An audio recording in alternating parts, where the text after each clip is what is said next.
mo ti ń rọ́bà mi ò rí irú Jésù rí àgbàdá ńlá ló wọ̀ ní aṣọ Ọlọ́run alágbára gíga lórí ayé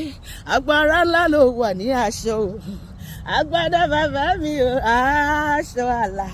aṣọ àlà aṣọ àlà aṣọ àlà o àgbàdá bàbá mi o aṣọ ẹ̀mí mímọ́ ó tóbi jù mí lọ máa fi búra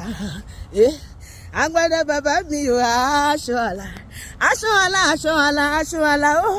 àgbàdá bàbá mi o aṣọ ẹ̀mí mímọ́ ó tóbi jù mí lọ máa fi búra kábíyèsí kábíyèsí rẹ bàbá àgbà ṣe báyìí kábíyèsí kábíyèsí rẹ ọba àwọn ọba kábíyèsí kábíyèsí rẹ bàbá àgbàlagbà kábíyèsí kábíyèsí rẹ ọba àwọn ọba ọba àwọn ọba ọba àwọn ọba hallelujah olúwa olúwa ni pariwo sókè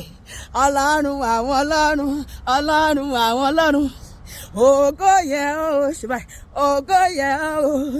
èyí yẹ o pariwo èyí yẹ o ògo ògo ògo ògo ọlá ọlá ọlá ọlá máa jó níwájú ẹ mo bẹ̀rẹ̀ mọ́lẹ̀ mo gbé ga mo náà kú mọ́lẹ̀ mo fi jó jíjó mi gbé ga níwájú ọba àwọn ọba ni mo ti ń jó mo forí balẹ̀ fún Olúwa ọba àwọn ọba ní mo forí balẹ̀ fún Olúwa ọba àwọn ọba ká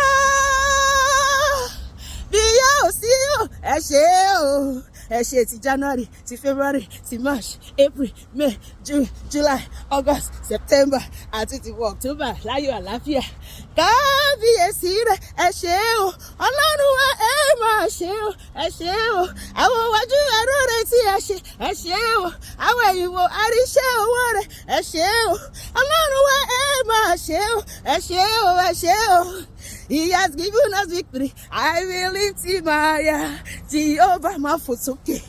He has given us victory. I will lift him higher. Jehovah, I will lift him higher. Torí pé a ti gbé Ọlọ́run ga lónìí, ó máa gbé omi àti ẹ̀gà ní oṣù tó bá tà wọlé. Kòkòrò báyìí ló máa gbé wa ga.